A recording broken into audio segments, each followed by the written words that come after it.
స్తోత్రం చెప్తారా ఒకసారి గట్టిగా? మనము ప్రార్థన చేస్తున్నప్పుడు మనలో ఒక మార్పు రావాలంట. అంటే ఎదుటి వాళ్ళకు నీలో మార్పు అవపడాలంట. నీకు కాదు, ప్రార్థన చేసేవారికి కాదు, పక్కన ఉన్నటువంటి వారు నీ ప్రార్థన చూసి మార్పు రావాలంట, వాళ్ళకు మార్పు రావాలంట. ఎప్పుడైతే దేవుని బిడ్డలారా మనం ఆ విధంగా ప్రార్థన చేస్తామో ఆ ప్రార్థనను బట్టి దేవుడు మన కార్యాలను దేవుడు ఖచ్చితంగా సఫలపరుస్తాడు. స్తోత్రం చెప్తారా ఒకసారి గట్టిగా? ఇంకొకసారి గట్టిగా చెప్తారా? అందుకనే దేవుని బిడ్డలారా మీరు ప్రార్థన చేస్తున్నప్పుడు ఎదుటి వాళ్ళు చూసి అబ్బే ఆమెలో మార్పు చేసింది అనే ఆ ఆలోచన ప్రతి ఒక్కరికి రావాలంట. అది దైవ భక్తి అంటే. అది ఆ భక్తి ఎప్పుడైతే మనకు వస్తుందో దేవుడు ఖచ్చితంగా కార్యాలు చేయటం దేవుడు మొదలు పెడుతూనే ఉంటాడు. మొట్టమొదట మనలో మార్పు రావాలి. ప్రార్థన చేసేటప్పుడు మనలో మార్పు రావాలి. కొంతమంది ప్రార్థన చేస్తున్నప్పుడు దేవుడు ప్రార్థన చేస్తున్నా నీ స్థలములో నువ్వు అవపడవసలు. ఇప్పుడు ప్రార్థన చేస్తానికి నువ్వు ప్రార్థనలో కూర్చుంటావు. ప్రార్థనలో కూర్చున్నప్పుడు నీ స్థలమును మర్చిపోతావు. కారణం ఏంటో తెలుసా? నువ్వు ప్రార్థన చేస్తున్నప్పుడు నీలో మార్పు వస్తుంది. ఎదుటి వాళ్ళు చూసి ఇదిగో అమ్మా ఆమె కార్యాలు దేవుడు ఖచ్చితంగా చేస్తాడు. స్తోత్రం చెప్తారా ఒకసారి గట్టిగా? ఇంకొకసారి గట్టిగా చెప్తారా?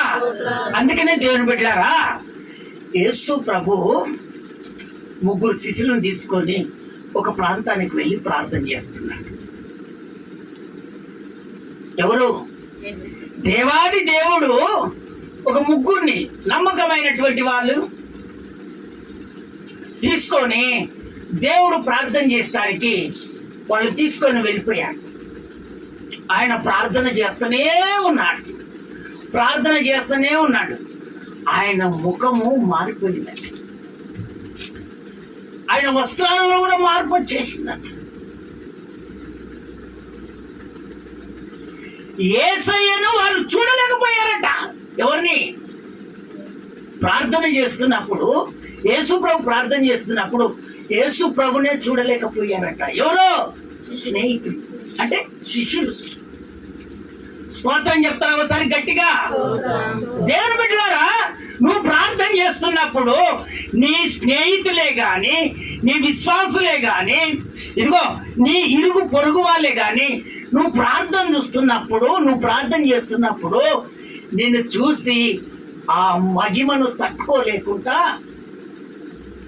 నిలబడాలి. ఆ ప్రార్థన ఎప్పుడైతే నువ్వు చేస్తావో ఖచ్చితంగా నీలో మార్పు వచ్చేస్తుంది. ఆ మార్పును బట్టి దేవుడు కార్యం చేయటం మొదలు పెడతాడు. స్తోత్రం చెప్తారా ఒకసారి గట్టిగా? అది చదవండి. ఆ లూకా సువార్త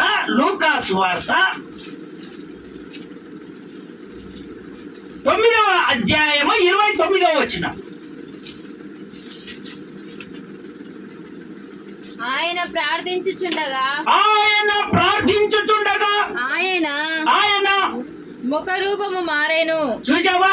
ఆయన ప్రార్థిస్తుండగా ఆయన ముఖ రూపము మారెను. ఆయన వస్త్రములు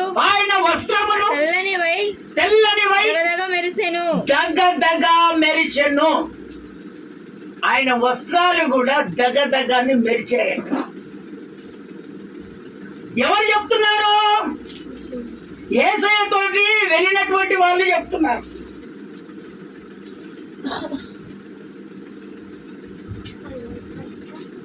ఎనిమిదవ వచనం చదువు. కొందరు ఏలియా కనబడననియు. చూచారా? కొందరు ఏలియా కనబడనని, కొందరు పూర్వకాలము ప్రవక్త ఒకడు లేచిననియు చెప్పుకొని చుండిరి. ఎవరు ప్రార్థన చేస్తున్నప్పుడు? యేసయ్య ప్రార్థన చేస్తున్నప్పుడు ఆయన ముఖ రూపము మార్పు వచ్చింది. అందుకనే దేవుని బిడ్డలారా, మీరు ప్రార్థన చేస్తున్నప్పుడు మీ ముఖములో ఒక మార్పు రావాలని దేవుడు కోరుకుంటున్నాడు. స్తోత్రం చెప్తారా ఒకసారి గట్టిగా? కొంతమంది అయితే కన్నీరు కార్చి విలపిస్తూనే ఉంటారు. వాళ్ళని చూసి అమ్మా చక్కగా నిలబడి తట్టుకోలేకపోతారు. కారణం ఏంటంటే ఆమెలో ఒక మార్పు వచ్చేసి, ఆ మార్పును బట్టి నా దేవుడు కార్యం చేయడం మొదలు పెడతాడు. దుస్తులు దగదగ అని తెల్లగా అయిపోయాయి ఆ మహిమ ద్వారా. ఆ ప్రార్థన చేస్తున్నప్పుడు అక్కడ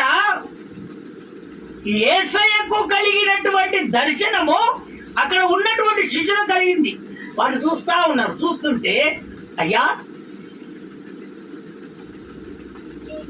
ఇక్కడికి ఏలియా వచ్చాడా, ఇంకా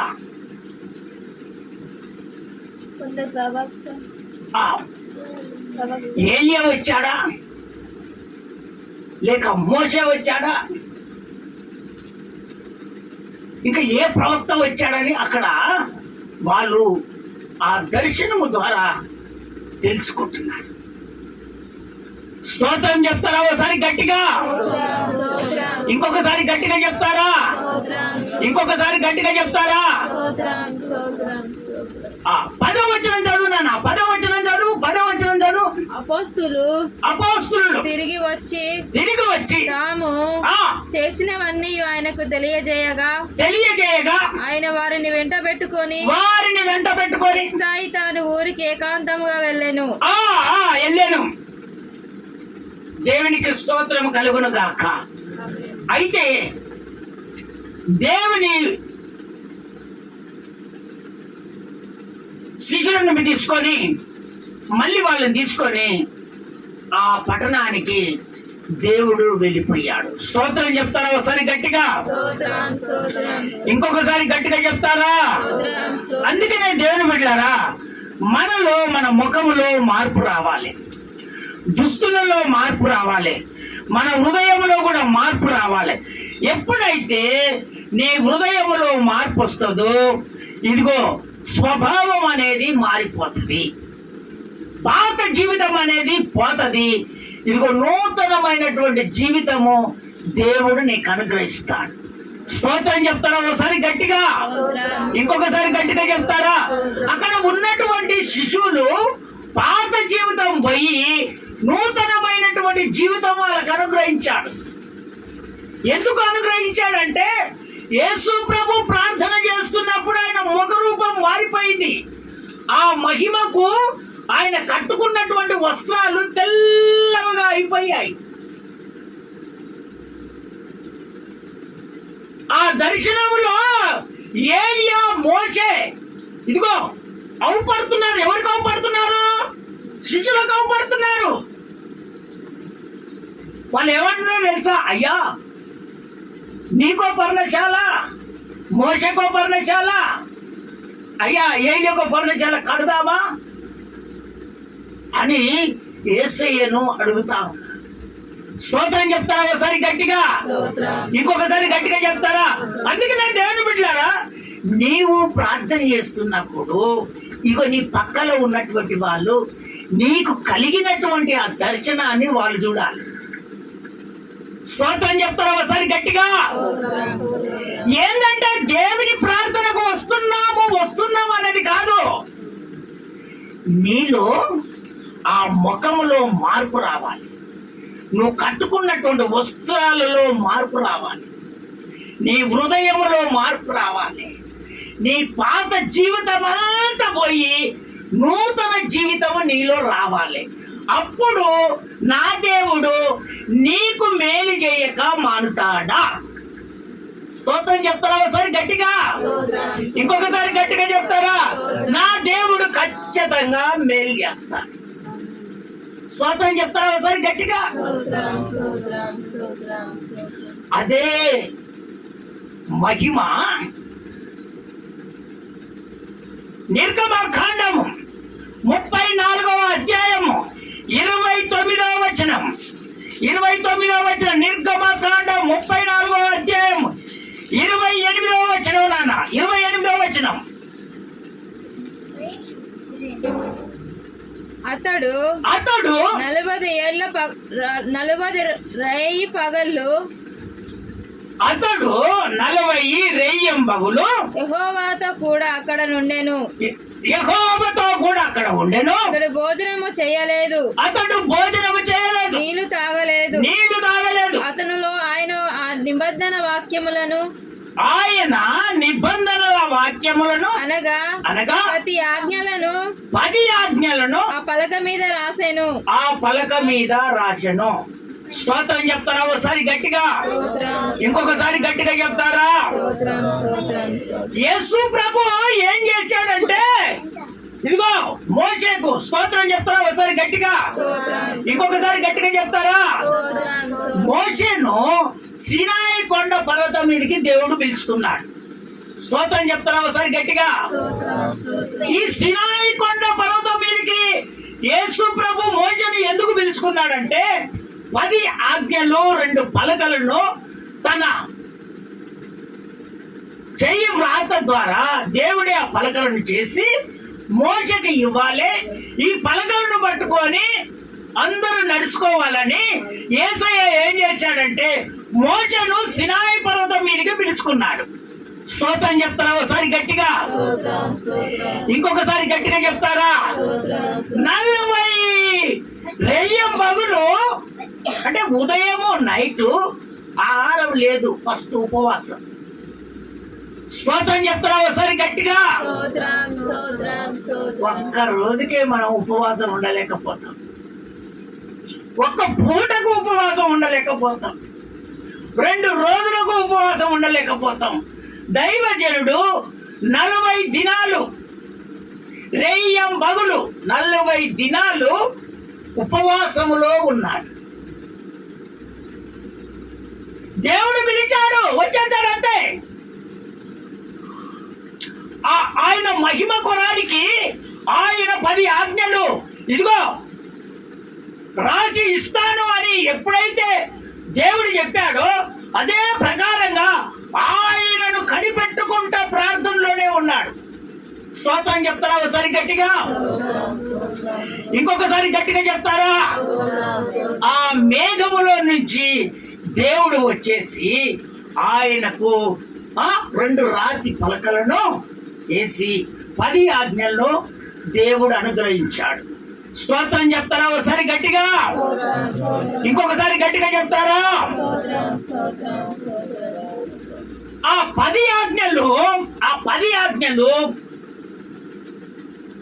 ఇక వెళ్దాము అని వెళ్తుండగా దేవుడు చెప్తున్నాడు, అయ్యా ఇజ్రాయేలు ప్రజలందరూ చెడిపోయారు. స్తోత్రం చెప్తారా ఒకసారి గట్టిగా? అప్పుడు మోషే నడిపించే నాయకుడు, సంఘములో ఉన్నటువంటి దైవజనుడు, చెడిపోయింది సంఘము, పద్ధతిలో నడవట్లేదు, క్రమం పద్ధతిగా నడవట్లేదు, వాళ్ళ స్వబుద్ధితో స్వాలోచనతో నడుచుకుంటున్నారని ఎవరు చెప్తున్నారు? దేవుడు తన సేవకుడికి చెప్తున్నటువంటి మాటలు. అయ్యా నువ్వు 10 ఆజ్ఞలు కావాలని వచ్చావు కానీ ఇదిగో నీవు ఆ 10 ఆజ్ఞలు తీసుకొని వెళుచుండగానే అక్కడ ఉన్నటువంటి ప్రజలంతా చెడిపోయారని చెప్పాడు. అందుకని దేవుని బిడ్డలారా, ఎప్పుడైతే దేవుని దగ్గర మేలు పొందుకోవాలని ఆశతో ఉన్నటువంటి మనము ఆయన అడుగుజాడలో నడుస్తున్నటువంటి మనము, ఆయన పద్ధతిలో వెలుగుతున్నటువంటి మనము, ఆయన అనుసారంగా ఆయన ప్రణాళిక చొప్పున నడుస్తున్నటువంటి మనము ఎప్పుడు కూడా మనము త్రోవ తప్పిపోకూడదు. అదే క్రమములో మనం నిలబడాలి. ఆ క్రమములో మనం ఎప్పుడైతే నిలబడతామో ఆ క్రమాన్ని బట్టి, ఆ పద్ధతిని బట్టి నా దేవుడు మేలు చేయటం మొదలు పెడతాడు. స్తోత్రం చెప్తారా ఒకసారి గట్టిగా? కొంతమందికి పనులు జరగట్లేదు, కొంతమందికి ఇంట్లో బాధలు ఉన్నాయి. కారణం ఏంటంటే మీరు ఏదో ఒక రోజు నన్ను వదిలిపెట్టి వెళ్ళిపోతారు. స్తోత్రం చెప్తారా ఒకసారి గట్టిగా? ఆ మాట దైవజనుల ద్వారా దేవుడు ఎందుకు ప్రకటిస్తున్నాడంటే అక్కడ ఉన్నటువంటి దేవుడే సేవకునికి చెప్తున్నటువంటి మాటలు. ఇదిగో ఆ ప్రజలంతా చెడిపోయారు. దేవుని బిడ్డలారా, ఒక దైవజనుడు సంఘములో ఉన్నటువంటి వాళ్ళంతా చెడిపోతే ఎంత బాధపడతాడో తెలుసు. మీ కొరకేమో దైవజనుడు ఏం చేస్తాడో ఉపవాసం ఉంటాడు. మీ కొరకు దైవజనుడు ఏం చేస్తాడు? ప్రార్థన చేస్తాడు. మీ కుటుంబాలు బాగుండాలి, మీరు ఆశీర్వదించబడాలి, మీకు పనులు దొరకాలి, మంచి ఆరోగ్యాలతో ఉండాలి అనేమో దైవజనుడు చేస్తాడు. ఆ ప్రార్థన అయిపోయేసరికి మీరేం చేస్తారంటే ఆ త్రోవ తప్పిపోతున్నారు. కారణం ఏంటంటే సాతానుడు నీ మనసును చేంజ్ చేసేస్తాడు. సాతానుడు ఏం చేస్తాడు? నీ మనసు చేంజ్ చేస్తాడు. మరి నీకు పోట్లందుకు కారణం ఏంటో తెలుసా? దేవునికి ఆల్రెడీ నీ గురించి తెలుసు. స్తోత్రం చెప్తారా ఒకసారి గట్టిగా? ఇంకొకసారి గట్టిగా చెప్తారా? అందుకనే నీకు కార్యం చేసినప్పుడు నువ్వు నా మందిరంలో ఊపడవు. నీ కార్యం ఎప్పుడైతే నేను చేస్తానో నా మందిరంలో ఊపడవు. ఎందుకంటున్నాడు దేవుడు? నీ గురించి ఆల్రెడీ దేవునికి తెలుసు. అయ్యో, దైవజనుడు 40 మగులు సంఘం కొరకు ఉపవాసం ఉండి వాళ్ళకి కావలసినటువంటి వసతులు దేవుని దగ్గర పొందుకొని అవి వచ్చి మళ్ళీ బోధించాలని దైవజనుడు వస్తుంటే దేవుడే చెప్తున్నాడు, ఇగో ప్రజలు చెడిపోయారని చెప్తున్నాడు. అయ్యా, నా ప్రజలు చెడిపోరనేమో ఎవరంటున్నారు? దైవజనుడు అంటున్నారు దేవునికి. లేదయ్యా, నువ్వు చూడు, నువ్వు వెళ్ళగానే నీ ప్రజలు చెడిపోతారన్న. అయితే ఆయనతో పాటు ఇంకా ఆయన కింద ఉన్నటువంటి శిశువు. స్తోత్రం చెప్తారా ఒకసారి గట్టిగా? పరిచారకుడు. ఆ పరిచారకుడు ఎవరు చెప్పగలుగుతారా? అమ్మా, మోసే పరిచారకుడు ఎవరు? అరే, మోసే పరిచారకుడు ఎవరు? మోసే శిష్యుడు ఎవరు? ఒకసారి స్తోత్రాలు చెప్తారా? యెహోషువ ఎవరు?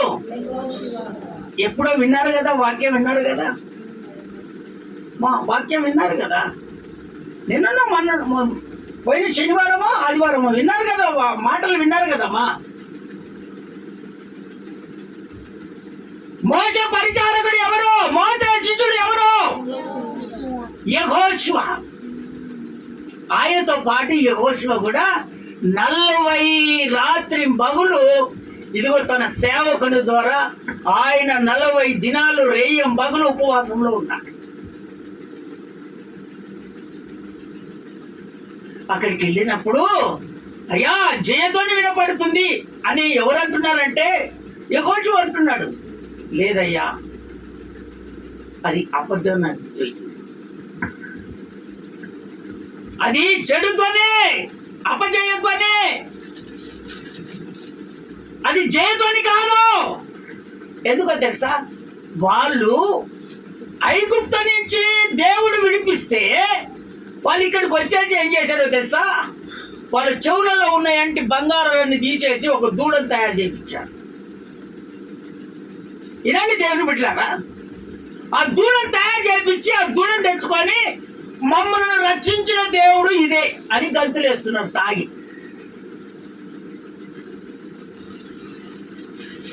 ఆ మోసే ఏమైపోయాడో, మా సేవకుడు ఏమైపోయాడో, ఆడు ఎక్కడ చనిపోయాడో, ఎక్కడ ఉన్నాడు, మాకైతే మాకు దూడం చేయి. తాగి తందనాన్ని చెడగొట్టుకొని ఎగిరి గంతులు వేస్తాం. అప్పుడు ఆ 10 ఆజ్ఞల పలకలను పడేసి అక్కడికి వెళ్ళి దైవజనుడు, అయ్యా ఈ ప్రజలు విననొల్లని వారు అని నీకు తెలిసే కదయ్యా. దయతో ఈసారికి క్షమించండి అయ్యా, వాళ్ళ మీదకి ఏ పాపం రానియొద్దయ్యా అని ఎవరు ప్రయాసపడుతున్నాడు? దైవజనుడు. దేవుడు ఏమంటున్నాడు? వాళ్ళను సంహరిస్తానంటున్నాడు. వాళ్ళు పాపంలో ఉన్నారు, వాళ్ళు ఎప్పటికైనా అదే మాదిరిగా పాపం చేస్తారు. వాళ్ళు క్రమం తప్పారు, ఆ క్రమం ఎప్పుడు చేస్తూనే ఉంటారు. వీళ్ళకు పనిష్మెంట్ కావాలంటే వీళ్ళకు ఒక శిక్షని నీ వేయాల్సిందే అని ఏం చేశాడు దేవుడు? దైవజనుడిని అడిగితే అయ్యా ఈసారికయ్యా వీళ్ళు విననొల్లని ప్రజలని నీకు తెలిసే అయ్యా, ఇదొక్కసారికి అయ్యా క్షమించయ్యా వాళ్ళని అంటే వాళ్ళను సంహరించక దేవుడు ఆపుతాడు. ఆపి ఎవరైతే వినకుండా ఉంటారో వారు మాత్రము మరణిస్తారు, వాళ్ళ సమస్యలు తీరవని దేవుడు చెప్తాడు. ఒక్కసారి స్తోత్రాలు చెప్తారా గట్టిగా? ఇంకొకసారి గట్టిగా చెప్తారా? వచ్చేసి ఆ దూడను వాటిని అన్నిటినీ కాల్చి పడేసి మళ్ళీ దేవుడు మళ్ళీ సినాయి కొండ మీదకి రామంటే మళ్ళీ వెళ్ళి మోసే నీ చేతనే 2 పలకలు చేసుకో, రాతి పలకలు.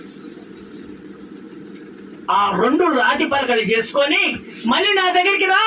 ఎక్కడికి రాకున్నాడు? మళ్ళా సినాయి కొండ దగ్గరికి రా. దైవజనుడు మీ కొరకు ఎంత ప్రయాసపడతాడమ్మా, ఎంత ప్రయాసపడతాడు. ఇవన్నీ ఎవరికి తెలియదు. దేవుని వాక్యం వింటున్నటువంటి దేవుని బిడ్డలారా, దైవజనుడు మీ కొరానికి ఎంత ప్రయాసపడుతున్నాడో, ఎంత బాధపడుతున్నాడో, ఎంత మీ మీద కన్నీరు కార్చి ఉపవాసం ఉండి ఎంత ప్రార్థన చేస్తున్నాడో అవన్నీ ఒక్కొక్కసారి మీకు గుర్తుకు రాదు. 4 రోజులు పని దొరికితే సంఘం ఎట్టో నేనెట్టో, కుటుంబంలో ఏదో తక్కువ అయిపోతే సంఘం ఎట్టో దైవజనుడు ఎట్టో ఇవన్నీ ఆలోచన చేసుకుంటూ వెళ్ళిపోతారు. దేవుని బిడ్డలారా, దైవజనునికి ఏది తక్కువ ఉందో ఆయన దగ్గరికి వచ్చి హస్తనిక్షాపన చేయించుకున్నప్పుడు నీ కార్యాలు జరగట్లేదా? మరి ఇప్పుడు ఎందుకు జరగవు? కారణం ఏంటంటే దానికి దేవుడు కాదు, నీ అంతటికి నీవే ఆ పనిష్మెంట్ నువ్వు తెచ్చుకుంటున్నా. స్తోత్రం చెప్తారా? ఒకసారి గట్టిగా, ఇంకొకసారి గట్టిగా చెప్తారా? కొంతమంది ఏం చేస్తారంటే అయ్యా నేను ఇప్పుడే చేతగాలేను అంటారు. అయినా దేవుని మహాకృపను బట్టి ప్రార్థన చేసినప్పుడు దేవుడు వింటాడు. మళ్ళీ ఏం చేస్తారు? మందిరానికి వదిలిపెట్టి మళ్ళీ వెళ్ళిపోతారు. కారణం ఏంటంటే దేవుని బిడ్డలారా, మీరు ఇంకా నామకార్థుల బతుకులోనే బతుకుతున్నారు, ఇంకా చెడు మాటలే వింటున్నారు. మీ కార్యాలు జరగట్లేదంటే మీ పద్ధతులు మారట్లేదు, మీలో మార్పు రావట్లేదు. యేసయ్య ప్రార్థన చేశాడు, ఆయనలో మార్పు వచ్చేసింది, ఆయన ముఖములో మార్పు వచ్చేసింది, ఆయన దుస్తులకు మార్పు వచ్చేసింది, ఆయన హృదయానికి మార్పు వచ్చేసింది. ఆయన పాత జీవితం అంతా పోయి నూతన జీవితము దేవుడు అనుగ్రహించాడు. అక్కడ ఉన్నటువంటి శిశువులందరూ ఇదిగో ఆ దర్శనము చూసి యేసయ్యను చూడలేకపోయారు. స్తోత్రం చెప్తారా ఒకసారి గట్టిగా?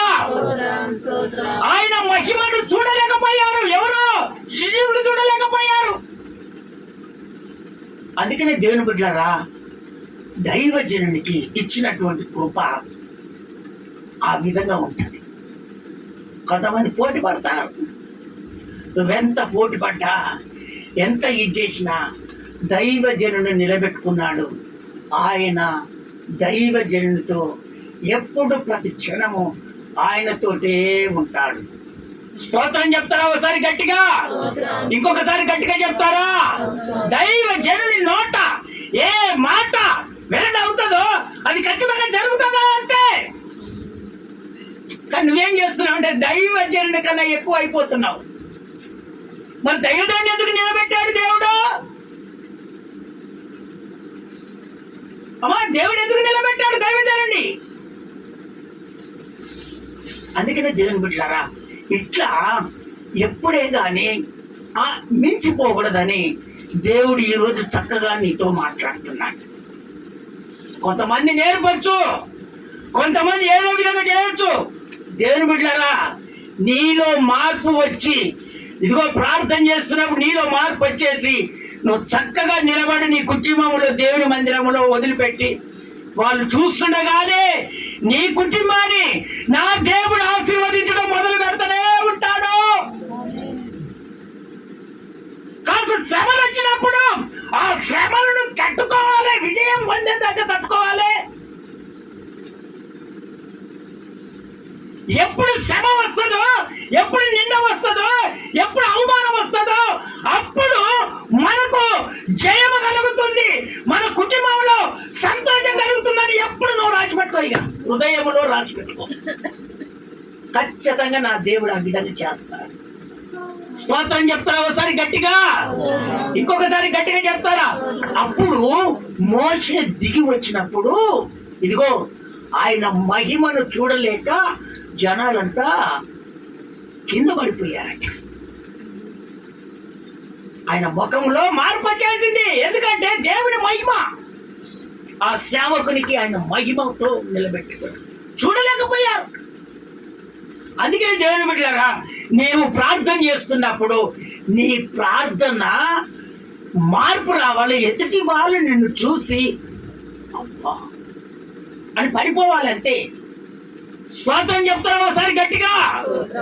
ఆ విధంగా ప్రార్థన చేసినప్పుడే నా దేవుడు మీకు అనుకున్నటువంటి కార్యాలు ఖచ్చితంగా నా దేవుడు తీర్చునుగాక. చదవండి, ఒక మాట చెప్పి నేను ముగిచ్చేస్తాను. ఒక మాట చెప్పి నేను ముగిచ్చేస్తాను.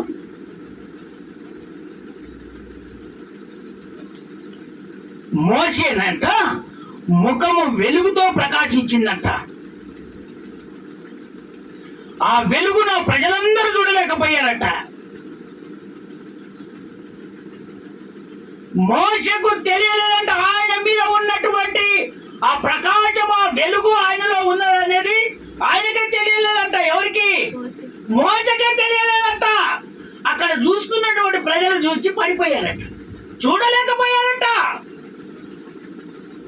ఆయన ముఖాన్ని చూడలేకపోయారట. అంటే ఆయన అంత మహిమలోనికి దేవుని దగ్గరికి వెళ్ళిపోయాడు. ఆయన మహిమంతా మోసే మీద వచ్చేసింది, ఆ వెలుగు ప్రకాశం అంతా. స్తోత్రం చెప్తారా ఒకసారి గట్టిగా? అప్పుడు అక్కడ ఉన్నటువంటి వాళ్ళకందరికీ సమాధానం కలిగిందంట, ప్రతి ఒక్కరికి సంతోషం కలిగిందంట. స్తోత్రం చెప్తారా ఒకసారి గట్టిగా? అదే మత్తయి సువార్త 17వ అధ్యాయం 5వ వచనంలో ఒకసారి చదివి వినిపిస్తావా నాన్న? 17వ అధ్యాయం 5వ వచనం, మత్తయి సువార్త 17వ అధ్యాయం 5వ వచనం. అతడు ఇంకాను మాట్లాడుచుండగా ఇదిగో ప్రకాశమానమైన ఒక మేఘము వారిని కమ్ముకొనెను. ఇదిగో ఈయన నా ప్రియ కుమారుడు, ఈయన యందు నేను ఆనందించి ఉన్నాను. ఈయన మాట వినుడని ఒక శబ్దము ఆకాశ మేఘముల నుండి పుట్టెను. స్తోత్రం చెప్తారా ఒకసారి గట్టిగా? ఇంకొకసారి గట్టిగా చెప్తారా? అక్కడ సంగమా దేవుడు చెప్తున్నటువంటి ఇదిగో సేవకుని మాట మీరు వినాలని దేవుడే చెప్తున్నాడు. మళ్ళీ రిపీట్ చేయ మాట, రిపీట్ చేయి. అతడు ఇంకాను మాట్లాడుచుండగా, అతడు అంటే యేసయ్య ఇంకా మాట్లాడుచుండగా ఇదిగో ప్రకాశమానమైన ఒక మేఘము వారిని కమ్ముకొనెను. వారిని అందరిని కమ్ముకునే ఎవరిని? యోహాను, యాకోబు, వింటున్నావా? పేతురు, ఈ ముగ్గురు కలిసి ఎవరంటే వెళ్ళారు? యేసయ్యతో వెళ్ళారు.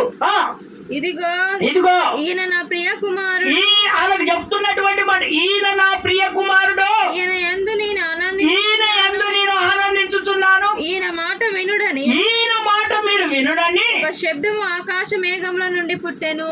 ఆకాశ మేఘములో నుంచి ఆ శబ్దము వినపడింది.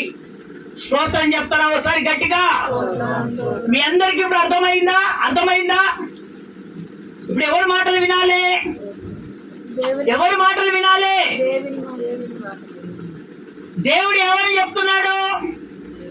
ఈయన నా సేవకుడు, ఈయన యందు నేను ఆనందించుచున్నాను, మీరందరూ ఈయన మాట వినాలి.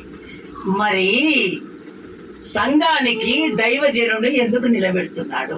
ఒక్కసారి అర్థం చేసుకోండి దేవుని బిడ్డలారా. మరి తలా ఒకరు దైవజనులు కావచ్చు కదా. అర్థమవుతుందా? దేవుడే స్వయంగా చెప్తున్నటువంటి మాట, ఈయన నా ప్రియ కుమారుడు, ఈయన యందు నేను ఆనందించుచున్నాను, ఈయన మాట మీరు వినాలే. ఎందుకంటే ప్రతి విషయాన్ని దేవునితో చెప్పేవాడు ఎవరు? దైవజనుడు. మీ సమస్యలు ఏవి ఉన్నా ఆ సమస్యలన్నీ ఇదిగో ఒంటరిగా కూర్చుంటాడు కదా, అప్పుడు కూర్చొని 7 గంటల ప్రార్థన ఉంది, 1 ప్రార్థన ఉంది. ఎప్పుడు మన మందిరములో ప్రార్థన అనేది లేకుంటే ఎప్పుడు ఉండదు. ఎప్పుడు ప్రార్థన ఉంటూనే ఉంటది. అప్పుడు మీ నిమిత్తమై దేవునితో ఏకమై ప్రార్థన చేయటం మొదలు పెడతాడు. ఎవరు? దైవజనుడు. దేవుని బిడ్డలారా, మీ కుటుంబాలు మంచిగా ఉండాలంటే, మీరు ఆశీర్వదించబడాలంటే, మీరు సంతోషంగా ఉండాలంటే దైవజనుని మాట మీరు వినాలని నా దేవుడు చెప్తున్నాడు. అప్పుడు ముఖ రూపం మారిపోతుంది, నీ హృదయం మారిపోద్ది. ఇదిగో పాత జీవితం పోయి నూతనమైనటువంటి జీవితం వస్తుంది. అప్పులన్నీ తీరిపోతాయి, సమస్యలన్నీ పోతాయి, అనారోగ్యాలు పోతాయి. అనుకున్నట్టుగా ఏది జరగాలని ఆశపడుతున్నారో అది ఖచ్చితంగా నా దేవుడు జరిపిస్తాడు. స్తోత్రం చెప్తారా ఒకసారి గట్టిగా? అందరూ నిలుమకాల మీద ఉండి ఒక తీర్మానంలోకి వచ్చేద్దాం. అందరూ నిలుమకాల మీదకి వచ్చేద్దాం.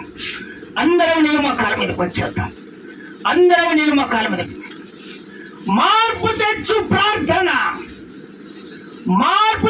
ప్రార్థన.